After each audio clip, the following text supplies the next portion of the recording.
नमस्कार मित्रांनो, स्वागत आहे तुम्हा सर्वांच्या ग्रोथ एम्पायर कम्युनिटीमध्ये. आणि मागच्या काही दिवसांमध्ये आपण जर बघितलं भरपूर सारे IPO मार्केटमध्ये येऊन गेले आहे. आपण त्यामध्ये चांगल्या प्रकारे प्रॉफिट पण केलेला आहे. भरपूर सारे आपल्या स्टुडंट्सनी पण प्रॉफिट केलेलं आहे. तर आणि कोणाकोणाला अलॉटमेंट पण मिळाले, पण तरी पण काय हरकत नाही. भरपूर सारे IPOज आत्ता सुद्धा मार्केटमध्ये आलेले आहेत. तर त्या नवीन IPOज मध्ये सुद्धा नक्की आपण अप्लाय करू शकतो. तर बघू आपण कोणकोणते IPO सध्या ओपन आहे. तर मेन जे 3 IPO आहे ना, ते आता ओपन आहे. त्याचंच आपण आता कंपॅरिझन बघणार आहोत की कोणकोणता IPOच्या पैकी चांगला आहे, कोणत्या IPOला तुम्ही अप्लाय केलं पाहिजे आहे, कोणता IPO तुम्ही अवॉइड करू शकता आहे. तर सगळ्यात पहिले एक IPO आहे, तो आहे धूत ट्रान्समिशन.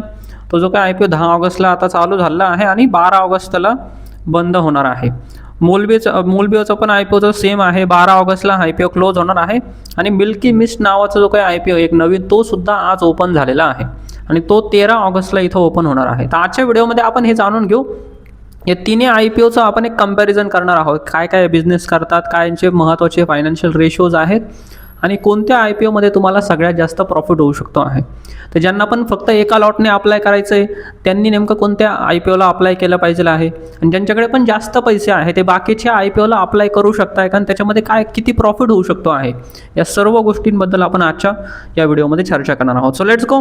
पूर्ण व्हिडिओ सर्वांनी बघायचा आहे आणि मगच तुम्ही डिसाईड करून मला सांगू शकता आहात की तुम्हाला कोणत्या IPOला अप्लाय करायचं आहे. मला कमेंटमध्ये नक्की सांगायचं आहे. सो लेट्स गो, आपण सुरुवात करूया. सगळ्यात पहिले आपण हे जाणून घेऊ काय कंपनी नेमकं करता काय.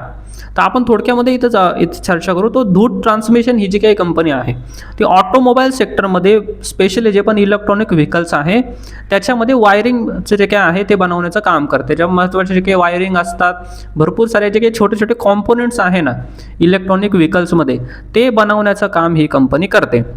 आणि तुम्हाला माहिती असणार आहे की इलेक्ट्रॉनिक व्हेकलमध्ये आता भरपूर जास्त तेजी येते आहे. सो त्याचा या कंपनीला भरपूर जास्त फायदा होतो. याच्या फायनान्शियलवर पण आपण नंतर चर्चा करू. शिवाय दुसरी एक कंपनी आहे ती आहे मोलबिओ डायग्नॉस्टिक्स. ही जी काही कंपनी आहे ती डायग्नॉस्टिक्स बनवण्याचं काम करते, मेनली डायग्नॉस्टिक करण्याचं काम करते आहे आणि भरपूर जास्त ॲडव्हान्स टेक्नॉलॉजी काय आहे ही कंपनी वापर करते. यांचे जे काही रिझल्ट आहे ते पण भरपूर चांगले आहे आपण जर बघितलं तर. आणि यांना खर्च जो काय आहे ना यांचा भरपूर कमी असतो, बट चार्जेस यांना भरपूर जास्त मिळतात. याच्यामुळं काय होतंय, यांचं मार्जिन भरपूर चांगल्या प्रकारे आहे. आपण जर बघितलं तर त्याच्याबद्दल आपण पण नंतर पण चर्चा करू. ते एक हाय मार्जिन बिझनेस आहे. यांचा प्रॉफिट भरपूर चांगल्या प्रकारे होतो आहे डायग्नॉस्टिक्समध्ये. त्यानंतर तिसरी एक कंपनी आहे ती आहे मिल्की मिस्ट. याच्या नावाप्रमाणेच हे काय करता आहे, डेअरी प्रोडक्ट्समध्ये हे काम करता आहे. म्हणजे जे पण आपलं दूध आहे, दही आहे, पनीर, चीज, बटर, हे सगळ्या गोष्टी बनवण्याचं ही कंपनी काम करते. आणि भरपूर जास्त फेमस पण ब्रँड आहे. भरपूर साऱ्या ठिकाणी हा ब्रँड चांगल्या प्रकारे चालतो आहे. तर चांगल्या प्रकारे यांचे प्रोडक्ट जे काय आहे चांगले आहे, सगळ्या गोष्टी ओके आहेत, म्हणून हा पण ब्रँड चांगल्या प्रकारे वर्क करतो. आणि यांचे जे काही प्रोडक्ट आहे ते सर्वांना लागतातच आपण जर बघितलं तर, म्हणून हा पण ब्रँड चांगल्या प्रकारे वर्क करतो आहे. आता पुढं आपण हे बघू त्यांचे फायनान्शियल जे काय आहे ना ते कशा प्रकारे काम करत आहे. बिझनेस मॉडेल तर आपण समजून घेतलं. आता आपण याचे फायनान्शियल थोडेसे बघून घेऊन त्याच्यावरून आपण कंपॅरिझन करू शकतो आहे. ठीक आहे, प्रत्येकाशी आपण कंपॅरिझन नाही करू शकत डायरेक्टली, कारण ह्या सगळ्या कंपन्या वेगवेगळ्या सेक्टरमध्ये काम करतात. बट ॲज अ IPOसाठी आपण त्याच्यामध्ये कंपॅरिझन करू शकतो.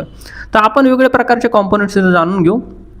सगळ्यात पहिले रिटर्न ऑन इक्विटी जर आपण जर बघितला तर धूतचा आहे 16%, त्यानंतर मोलबिओचा आहे 15-16% आहे जवळपास, म्हणजे सेमच आहे दोघांचं पण मिल्की मिस्ट जर बघितलं तर 32% त्यांचा रिटर्न ऑन इक्विटी आहे. म्हणजे ह्या बाबतीत जर बघितलं मिल्की मिस्ट सगळ्यात पुढं आहे रिटर्न्स काढण्याच्या बाबतीत. शिवाय तुम्ही जर ROC जर बघितलं त्याच्यामध्ये आपल्याला धूत ट्रान्समिशन हा सगळ्यात जास्त चांगला दिसतो आहे. त्यानंतर मोलबिओचा पण ठीक आहे 17% आसपास आहे आणि मिल्की मिस्टचा थोडासा कमी आहे ROC जर बघितलं तर. तर ROE मध्ये जर बघितलं तर मिल्की मिस्ट सगळ्यात पुढं आहे आणि ROC मध्ये 19%. सो ओव्हरऑल आपण जर बघितलं ना तर रिटर्न जे काय आहे हे चांगले काढत आहे, खूप जास्त पण नाही काढत आहे, जवळपास 15-20% आसपास यांचे रिटर्न्स आहे आपण जर बघितलं तर. त्यानंतर आता कर्ज कोणावर सगळ्यात जास्त आहे तर बघा, डेट टू इक्विटी रेशो जर बघितलं तर त्याच्यामध्ये धूत आहे आणि मोलबिओ आहे, दोघांवर पण जास्त काही कर्ज नाही, फक्त 0.35 0.36 यांचा डेट टू इक्विटी रेशो आहे. पण ते जर आपण मिल्की मिस्ट जर बघितलं यांच्यावर जास्त कर्ज आहे. त्यांचा जो काही डेट टू इक्विटी रेशो आहे खूप जास्त आहे, त्यांच्यावर कर्ज खूप जास्त आहे, 3पेक्षा पण जास्त आहे, म्हणजे कर्ज जास्त आहे मिल्की मिस्टवर, ही एक निगेटिव्ह गोष्ट आहे त्यांच्यासाठी. बाकी यांच्यावर जास्त काही कर्ज नाही. रिटर्न ऑन नेटवर्थ आपण जर बघितलं तर 16% आहे, 14.5% आहे, 33%. त्याच्यामध्ये मिल्की मिस्ट जर बघितलं तर तो जास्त आहे. तर मिल्की मिस्ट जास्त रिटर्न्स काढतो आहे, ही गोष्ट आपल्याला इथं लक्षात येते, पण कर्ज पण त्यांच्यावरती जास्त आहे.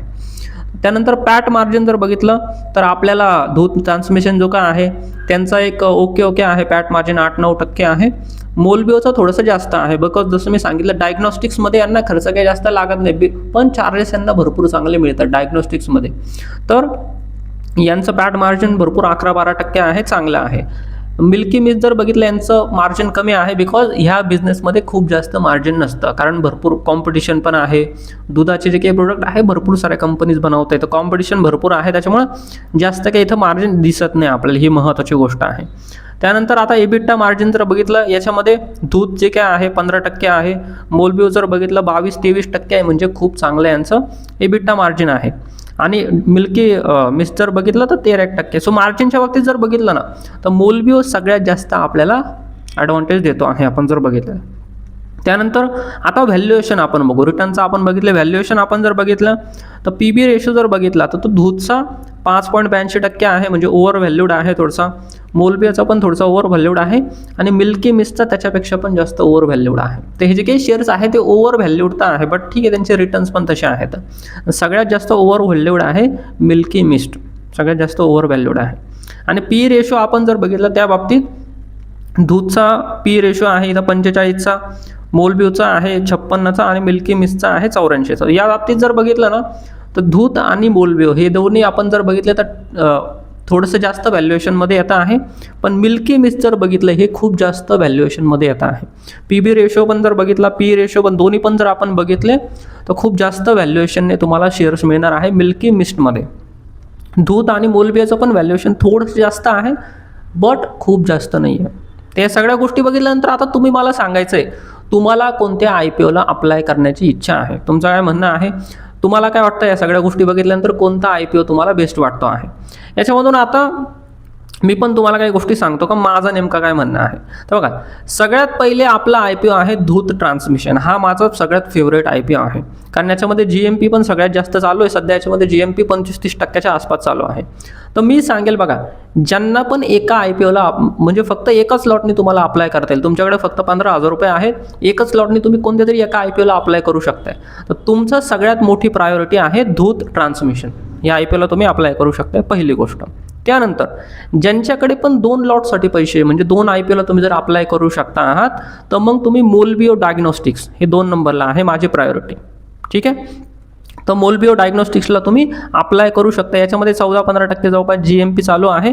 सो तुम्हाला याच्यामध्ये पण एक चांगला प्रॉफिट होऊ शकतो 2,500-3,000 रुपयाचा. ठीक आहे, तर बघा, सगळ्यात पहिले आपण दूधला अप्लाय करू. त्यानंतर अजून जर तुमच्याकडे पैसे असतील तर तुम्ही मोलबिओला अप्लाय करू शकता. त्यानंतर अजून जर काही तुमच्याकडे एक्स्ट्रा पैसे असतील तर मग तुम्ही मिल्की मिस्टला सुद्धा अप्लाय करू शकता. याच्यामध्ये पण तुम्हाला 10-15% लिस्टिंग गेन मिळू शकतो आहे. सो अशा प्रकारे तिन्ही पण IPOचं टोटल आपलं ॲनालिसिस असणार आहे. आता तुम्ही मला सांगायचं आहे तुम्ही कोणत्या IPOला अप्लाय करणार आहात. ठीक आहे, तर प्रायोरिटी मी परत एकदा इथं रिपीट करतो. ज्यांच्याकडे पण 1 लॉटसाठी पैसे आहे तर आपण दूधला अप्लाय करायचं आहे, दूध ट्रान्समिशन.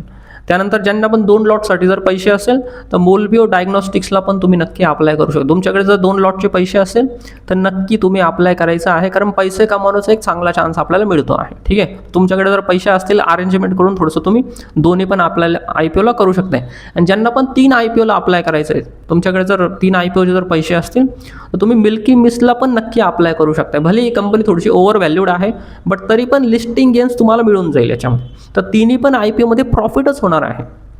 ठीक आहे, सगळ्यात जास्त प्रॉफिट तुम्हाला दूधमध्ये मिळणार आहे. जवळपास तुम्हाला 4-5 हजार रुपये इथं प्रॉफिट मिळू शकतो आहे ॲज अ लिस्टिंग गेन्स. त्यानंतर मोलबिओमध्ये आणि मिल्की मिस्टमध्ये जर बघितलं तुम्हाला 2-3 हजार रुपये इथं प्रॉफिट होऊ शकतो आहे. बाकी आता तुमचा निर्णय आहे कोणत्या IPO मध्ये तुम्हाला अप्लाय करायचं आहे. तुम्ही कोणत्या IPO ला अप्लाय करणार याच्याबद्दल पण मला त्याचं नाव नक्की चॅट बॉक्समध्ये इथं कमेंटमध्ये सांगायचं आहे. बाकी व्हिडिओ तुम्हाला कसा वाटला हे मला चॅट बॉक्समध्ये नक्की सांगा. तर भेटूया आपण पुढच्या एका व्हिडिओमध्ये. सर्वांनी व्हिडिओला लाईक नक्की करायचं आहे. तुमच्या आजूबाजूला जे पण व्यक्ती असतील ज्यांना IPO मध्ये थोडंसं कन्फ्युजन होत असणार आहे कोणत्या IPO ला अप्लाय करायचं, तर हा व्हिडिओ तुम्ही त्यांना नक्की शेअर करू शकता. तर चला तर मग भेटूया आपण पुढच्या व्हिडिओमध्ये. धन्यवाद.